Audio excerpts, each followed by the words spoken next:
आमाच्या विशेष बुलेटिनमध्ये आपलं स्वागत आहे. पाहूया विशेष बातमी. राज्य सरकारने रिक्षा आणि टॅक्सी चालकांसाठी मराठी भाषा अनिवार्य करण्याच्या निर्णयावर पुढचे पाऊल उचलले आहे. यासाठी चालकांना मराठी शिकण्यासाठी 3 महिन्यांची मुदत देण्यात आली आहे. कॅबिनेट बैठकीनंतर परिवहन मंत्री प्रताप सरनाईक यांनी सांगितले की 1 मे ते 15 ऑगस्ट या कालावधीत चालकांनी मराठी शिकणे अपेक्षित आहे. हिंदी भाषिक चालक आणि विविध संघटनांकडून वेळ मागण्यात आल्यानंतर हा निर्णय घेण्यात आला. चालकांना मराठी शिकण्यासाठी मदत व्हावी यासाठी सरकारकडून विशेष पुस्तिका तयार करण्यात आली आहे. ही पुस्तिका सर्व आरटीओ कार्यालयांमध्ये उपलब्ध असेल, तसेच मोबाईलवरही QR कोडद्वारे ऑडिओ मार्गदर्शनासह उपलब्ध करून दिली जाणार आहे. या पुस्तिकेत दैनंदिन वापरातील 15 ते 16 महत्त्वाची वाक्य समाविष्ट असून चालकांना मूलभूत मराठी समजून घेण्यास मदत होणार आहे. सरनाईक यांनी स्पष्ट केले की मराठी ही राज्याची राजभाषा आहे. महाराष्ट्रात व्यवसाय करायचा असेल तर मराठी येणे आवश्यक आहे. तसेच चालक संघटनांनीही पुढाकार घेत आपल्या स्तरावर मराठी शिकवण्याची जबाबदारी पार पाडावी असे आवाहन त्यांनी केले.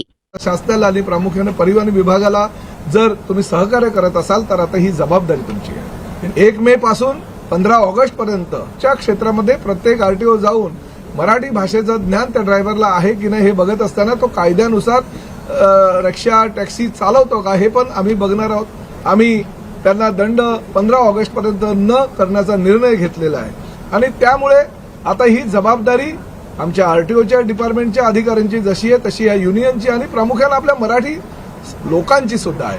आपणही जर मराठीचं एवढा गुणगान गात असाल किंवा मराठी भाषेविषयी जर तुम्हाला प्रेम येत असेल आणि प्रेम जर अंतर्मनापासून असेल तर तुम्ही रिक्षामध्ये आणि टॅक्सीमध्ये बसल्यानंतर समोरचा ड्रायव्हर हा मराठी असू द्या किंवा हिंदी भाषिक असू द्या त्याच्याबरोबर मराठीतच बोललं पाहिजे.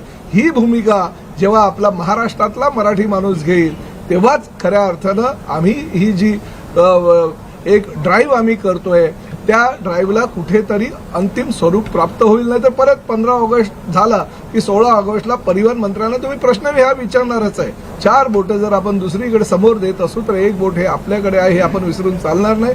प्रवाशांनी सुद्धा त्याच पद्धतीनं राज्य सरकारला सहकार्य करायचं आहे. आज कॅबिनेटमध्ये सर्व मंत्रिमंडळाच्या उपस्थितीमध्ये माननीय मुख्यमंत्री आणि दोन्ही उपमुख्यमंत्र्यांनी ह्या आमच्या पुस्तिकेचं प्रकाशन केलं आणि परिवहन विभागाने जी भूमिका घेतली आहे त्या भूमिकेचं समर्थन केलं. त्यामुळे मी मंत्रिमंडळातील सर्व सदस्यांचं मनापासून आभार व्यक्त करतो. तुम्ही ही भूमिका घेतली त्यामुळे राहून सुद्धा मराठी शिकले नाही ते 15 ऑगस्ट पर्यंत मराठी भाषा शिकतील. बघा ही जुजबी ज्ञान आम्ही देतो आहे. हे जुजबी ज्ञान जर कोणी विचार केला मनापासून मराठी भाषा एवढी प्रेमळ आहे, एवढी स्वच्छ आहे आणि एवढी शुद्ध आणि सोपी आहे की हिंदी भाषिक मराठी भाषा बोलू शकतो. आणि ज्या पद्धतीनं ह्या पुस्तिकेमध्ये आमच्या साहित्य संघाच्या किंवा महाराष्ट्रातील साहित्यिकांनी ही भाषा किंवा हे वाक्य जे आहे ते 15-16 वाक्य महत्वाचे जे ड्रायव्हर्सना अवगत असणं गरजेचं असतं तर त्यांनी ज्या पद्धतीनं ही पुस्तिका बनवलेली आहे त्या पुस्तिकेचा जर विचार करता 48 तासामध्ये सुद्धा एवढं मराठीचं ज्ञान आपल्याला येऊ शकतं तरी सुद्धा आम्ही 15 ऑगस्ट पर्यंत वेळ दिलेली आहे.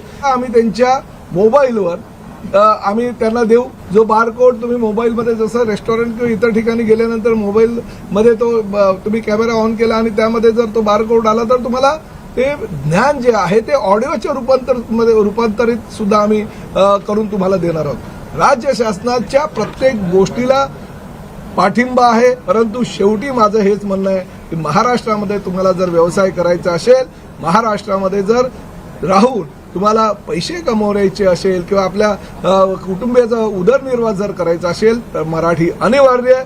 महाराष्ट्रात राहायचं असेल तर मराठी कंपल्सरी आहे. आमा चॅनलला लाईक करा, बातमीला शेअर करा, सबस्क्राईब फॉलो करायला विसरू नका.